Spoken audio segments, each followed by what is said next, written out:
You must have learned the type of the skeletal system. What are the number of the bones, type of the bone according to the shape, size, and regularity, and about the length of the bone. So these all things you have learned in the general anatomy. So in this embryology, you must have to recall your memory from the general embryology. So I'll give you a review related to the development of a skeletal system, then how this system is going to be developed from how many layers. This your brain is forming. Please turn off your microphones.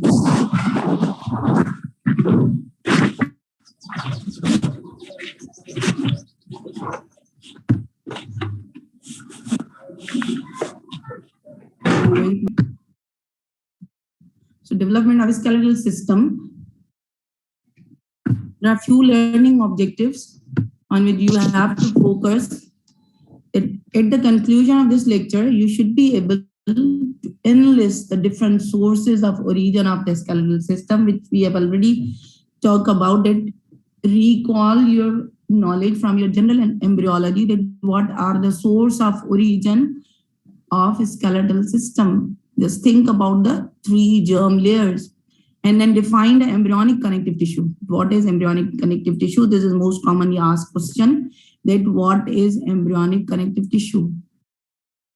And then briefly describe the process of intrauterine ossification. That is the process of formation of bones. So in this lecture, we'll talk about generally that what are the source of origin and what are the structures derived from different sources, or what are the bones derived from different sources. So development of a skeletal system. For the development of this system, what are the source of origin? Here you can see that initially we have got the trilaminar germ disc. This is very important picture of general anatomy, the general embryology as well as spatial embryology. You must have to look at the all 3 germ layers. That is, blue structure is ectoderm. In the middle, this red structure is mesoderm. And inside this yellowish structure, this is endoderm. So for the development of this skeletal system, we exclusively concerned with the mesoderm and another source that is very special, that is considered as a 4th germ layer, that are the neural crest cells. So in all these pictures, you can see how this mesoderm is growing and divided into its other 3 types. So we'll have intraembryonic mesoderm, and now it is going to be developed into its other type, that are the paraxial mesoderm, that is present parallel to the notochord and neural tube. And then with the further development, you can also see the intermediate mesoderm, and then third one is a lateral plate mesoderm, which will further divide it into 2 layers, that is parietal and visceral layers. So you have seen all these 3 germ layers.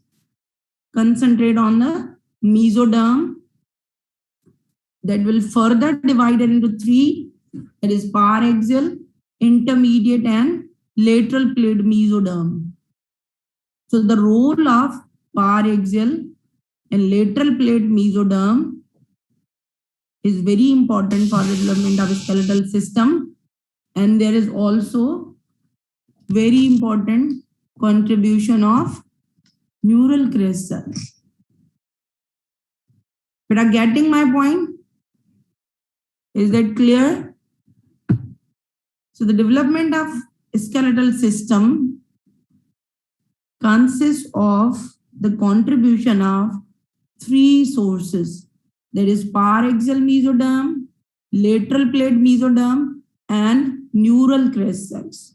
So this is most commonly asked question, that what is the source of origin for the development of a skeletal system. Then you people are supposed to answer like there are three sources. One is paraxial mesoderm, lateral plate mesoderm, and neural crest cells. Maybe you people are asked like that what is the source of neural crest cells? Either these neural crest cells are mesodermal. Just ask these questions from yourself as well. कि हमने general anatomy में सीखा था कि neural crest cells are derived from mesoderm or anything else. What are the inducers for the formation of neural crest cells? So neural crest cells are not derived from mesoderm. So this is your question which you have to find out, and I'll ask you in next class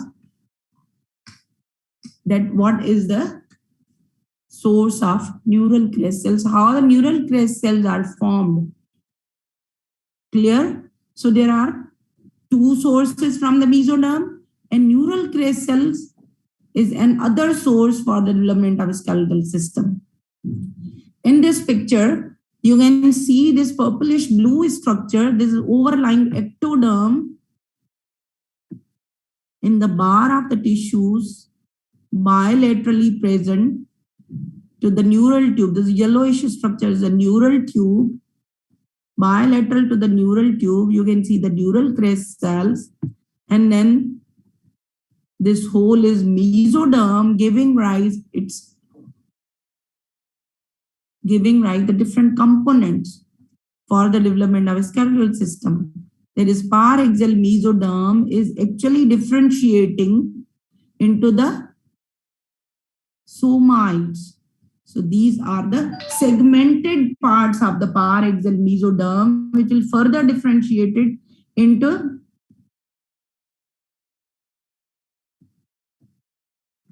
okay, beta, very nice. Students are sending me answers. So this is very nice because this is commonly asked question that what is the source of neural crest cells. So I have received answers.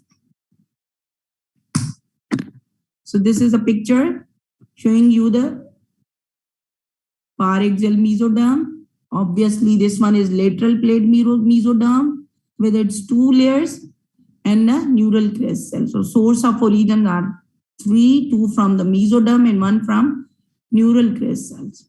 So paraxial mesoderm form the segmented tissue blocks on each side of neural tube called as somites. So how paraxial mesoderm is differentiated? It is differentiated into the segmented blocks of this mesoderm called as somites, and these somites further differentiated into sclerotome and dermamyotome.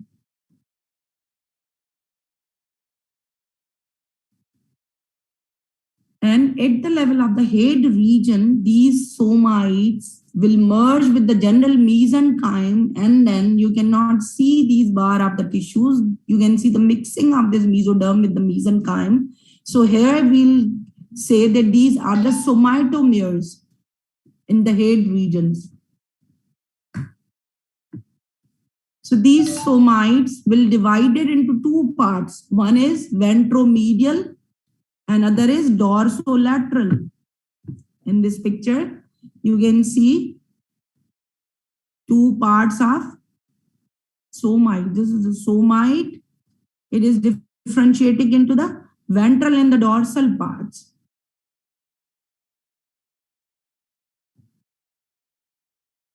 This is ventral part. This is dorsal part. So dorsal part will form the dermamyotome and ventral part will give rise to sclerotome.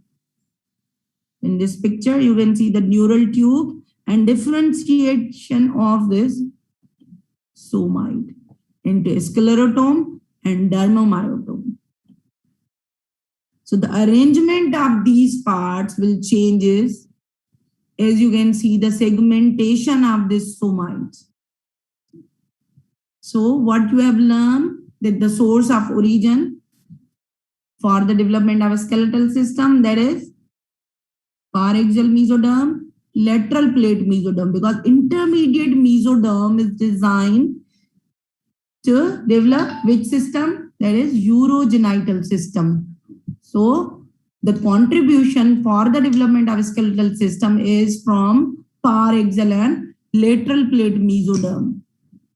So paraxial mesoderm will give rise somites, and somites is divided into sclerotome, dermatome, and myotome. So sclerotome will give rise the bony component. Myotome, it's muscular part, and dermatome, the related skin.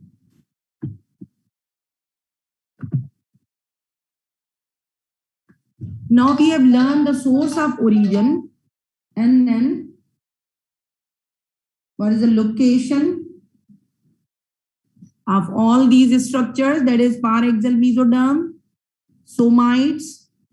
Just go through the general anatomy and recall how the somites are formed, at what day these somites had been formed, and from which region, the occipital, from the occipital region, you have seen the formation of the somites, and above the occipital somite, there is a head region, and here you cannot see the somites because here you can see the swellings of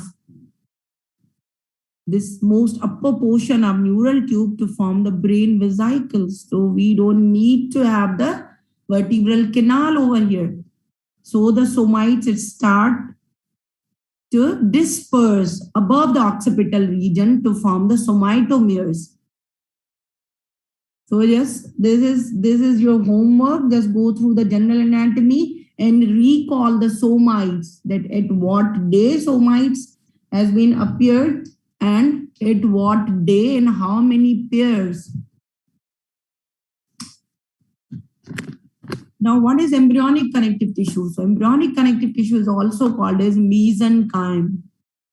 It is gelatinous substance with the specific cells called as mesenchymal cells, and these cells has got the shape like a star, as you can see in this picture. The mesenchymal cells, and these mesenchymal cells are the type of the pluripotent cells. What are the pluripotent cells? These are the cells which can differentiate to many other types of the cells. So these are the regenerative type of the cells. And these mesenchymal cells can be differentiated into the fibroblasts, and these fibroblasts will form the adult connective tissue. You have learned the connective tissue in your histology lectures, in your general anatomy lectures. So mesenchyme is embryonic connective tissue, consists of mesenchymal cells, and the shape of cells is like stars. And these mesenchymal cells are pluripotent cells. They are also called as the primitive cell lines.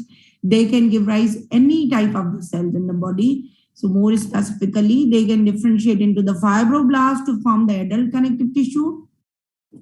They can differentiate into the chondroblast to form the cartilage. These chondroblasts are the cells related to the cartilage. And they can differentiate into the osteoblasts, which are the bone forming cells.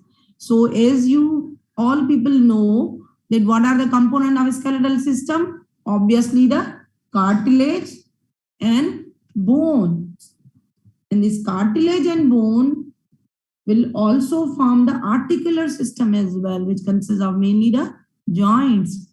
So a skeletal system consists of cartilage and bone.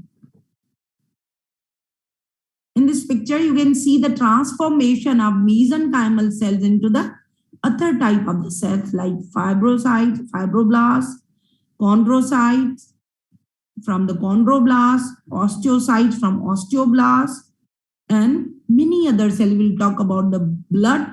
These mesenchymal cells can be differentiated into the hematopoietic stem cells as well. We are more specifically concerned with the skeletal system. So we'll talk about the chondroblast, which will further differentiate into the mature cells that are the chondrocytes. And these are the specific cells of cartilage. And these osteoblasts will differentiate into the osteocytes, which are the mature cells related to the bones. If you are feeling like you are not getting my point, just raise your hand and send me text message by via these WhatsApp. I'll answer your questions at the end of the lectures. Due to shortage of time, I will take you one by one at this time, but at the end of the lecture, I'll definitely answer all of your questions. Now, very initially in your initial classes during your general anatomy, you have learned that what are the types of the skeleton. So skeleton has got the axial and the appendicular part. The mesenchyme in the paraxial mesoderm will transform in the osteoblast that will form the bony element of the vertebral column. So you must have to focus on the parts of the axial skeleton. So the contribution of paraxial mesoderm is mainly for the axial skeleton, in which you can see the vertebral column at the back of your body, and the vertebral column consists of different vertebra, whatever the cervical, lumbar, thoracic, and sacral. So these vertebra has got the body, transverse process, and spinous processes. So there is the role of paraxial mesoderm to form the different components of the vertebral column. And the mesenchyme in the somatopleuric mesoderm. So somatopleuric mesoderm is a part of lateral plate mesoderm. Here you can also see the transformation of osteoblast and the role of somatopleuric mesoderm to form the pelvic and pectoral girdles, and also the bones of upper and lower limb. So the main contribution for the axial skeleton is by the paraxial mesoderm, and for the girdles, whatever the pelvic and pectoral girdle, upper and the lower limbs are contributed by lateral plate mesoderm. But which layer? Layer of the lateral plate? There is somatic layer. We have discussed that lateral plate mesoderm will differentiate into two layers. One is parietal, another is visceral. So somatopleuric is parietal layers. There are the two layers of lateral plate mesoderm. The upper one is parietal, and this one is visceral. So the parietal layer will contribute to form the girdles and upper and lower limbs. So these are the source of origin. That the parietal layer of the lateral plate mesoderm will form the bones of the pectoral and pelvic girdle, the limb bones, and anterior chest wall. The main bone is a sternum. And the neural crest cells contribute to form the bones of face and skull. And somites, that is obviously the paraxial mesoderm, will form the bones of cranial vault, is upper cap, bones of base of skull, ribs, and vertebra. So this is a summary that what are the parts, are the bones of what regions of the skeletal system in the body are contributed by which source of origin. So we have, if you'll recall that there were three sources of origin. There is mesoderm, there is paraxial and lateral plate mesoderm, and then neural crest cells. And this is the picture. in which you will appreciate the lateral plate mesoderm give rise all the structures colored with the brown shade. So you can see that sternum, limb bones, girdles, all these are contributed by lateral plate mesoderm. And the blue structures that vault of the skull, this is scapula. This scapula is contributed by all three sources. So this blue part, which is actually the supraclavicular and infraclavicular fossa, this part is contributed by paraxial mesoderm. This acromion process, some part of spinous process is also contributed by lateral plate mesoderm in this yellow structure. The yellow border is by the neural crest cells. And this is the skeleton of the neck, the lower part of the face. Deep to the neck, we'll have the hyoid bone, and then we'll have the cartilages. There is thyroid. Cartilage is mainly contributed by lateral plate mesoderm. Cricoid and tracheal cartilages are contributed by lateral plate mesoderm. And yellow structures are contributed by neural crest. This is a very interesting picture. You can recall that what are the bones derived from which source of origin. So the lateral plate, paraxial, and neural crest cells. So there is a whole skeleton, whatever the axial and appendicular, contributed by different sources. So whenever you have to recall for your exam, just go through this very interesting slide. Now we are going forward that what is the process of formation of the bone. That the skeletal system is mainly consists of formation of the bones. You have collectively seen this whole skeleton and different bones derived from different sources. Now a story comes at how the bone is formed. What is the process of formation of the bone?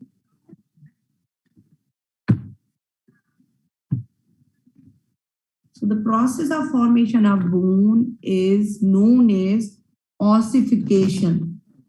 We can also use another term for the formation of bone that is called as osteogenesis. So many times you people are coming across different terminology. So ossification and osteogenesis is the same terms used to define the formation of bones. So ossification and osteogenesis. So bone develops during intrauterine life through two types of ossifications. Either the membranous, either the cartilaginous. The cartilaginous is also called as endochondral ossification.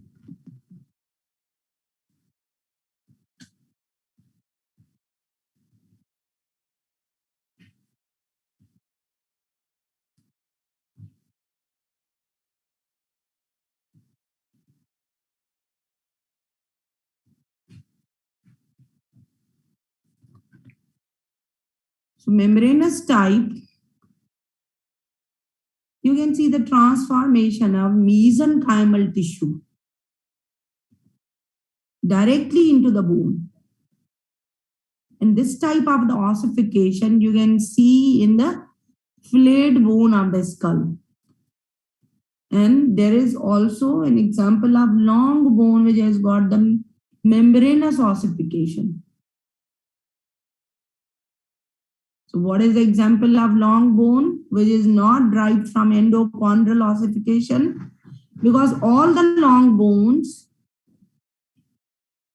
has got the endochondral ossification except one. Is this example coming in your mind? Clavicle. Good. Good, huh? So clavicle is coming in an exception that all the long bone are derived from endochondral ossification except clavicle, which has got the membranous ossification. Very nice. आप तो होशियार लगे पड़े हो सारे बच्चे. In this endochondral type or the cartilaginous type of the ossification, the mesenchymal tissue first give rise to hyaline cartilage model of the bone, and then osteoblasts will convert into the model of the bones. So mesenchymal cell first transform into the chondroblast and then to the osteoblast. And this type of ossification you can see in the long bones and irregular bones like vertebra. बेटा अगर और भी examples आपको, if you will come across other examples as well, just include in your list. तो आप उसको include कर सकते हैं. मैंने यहाँ पे most important इसमें include किए हैं. Just go through your Langman embryology की book है, आप उसमें उसको follow करेंगे और examples और भी अगर उसमें हैं तो आप उसको add करेंगे. So that was all about the general concepts related to the development of skeletal system. So now more specifically, which we'll do in detail, जो हम detail में करेंगे specifically के development of skull जो है हम लोगों ने more specifically करनी है in my coming lecture. और आज के क्लास में general concepts आप लोगों को बताने थे कि what are the source of origin, के जो भी source of origin है उनमें से कौन से bones drive होते हैं, and what are the types of ossification. So very simply we will have membranous type and cartilaginous type. जो membranous type है उसमें mesenchymal cells directly transform होते हैं to the osteoblast, और endochondral ossification में first they'll transform into the chondroblast and then osteoblast.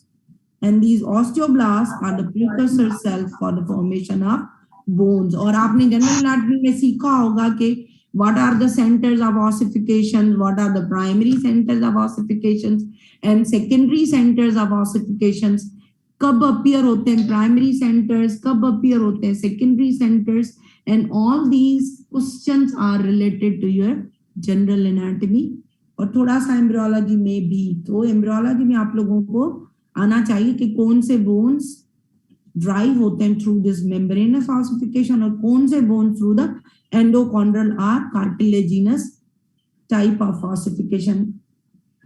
तो ये चीजें आप लोगों को आनी चाहिए.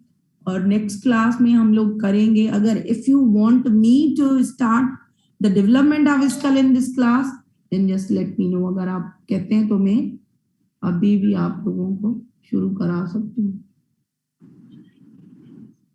So if you have any question, you can ask me till yet what we have discussed. So that was very simple story that how the development of skeletal system commences and what are the sources. और उसमें आप लोगों को अगर कोई question है related to the neural crest cells, related to the mesoderm, it's all type that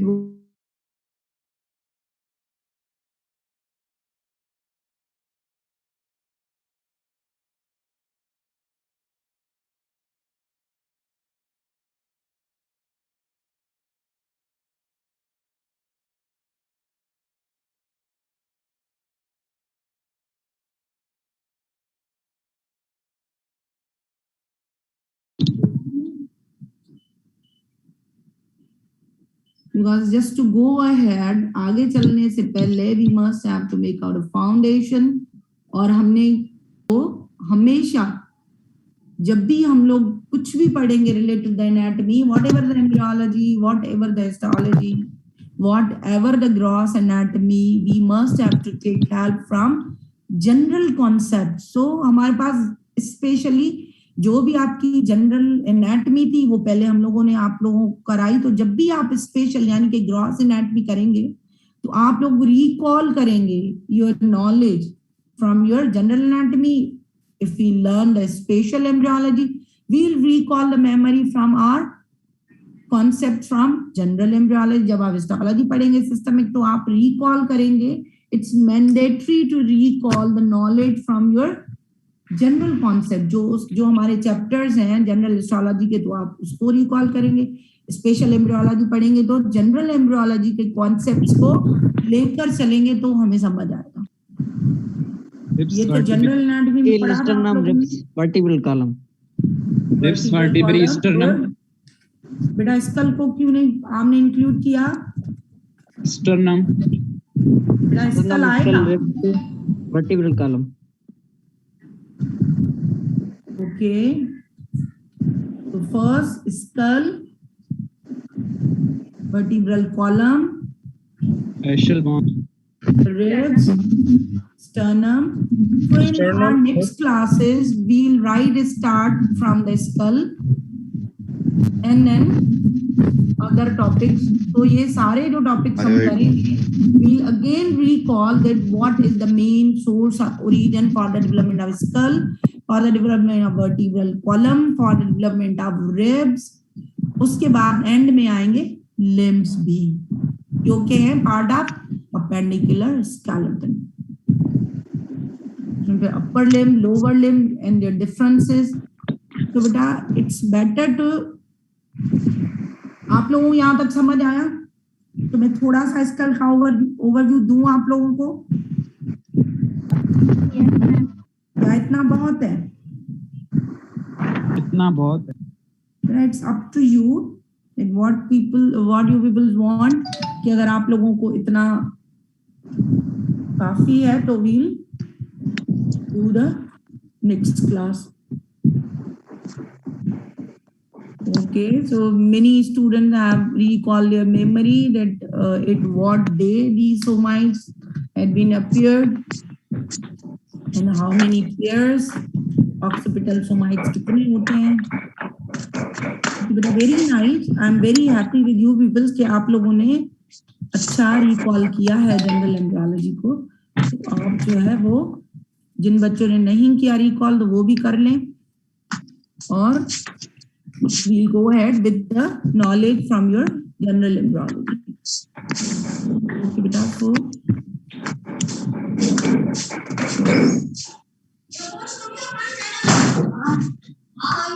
we'll do the development of skull in next class, so in which we'll specifically discuss the neurocranium and the viscerocranium. Okay, beta. So we have discussed intramembranous ossification and endochondral ossification, और हम लोग specifically करेंगे कि इंट्रामेम्ब्रेनस ossification कहाँ पे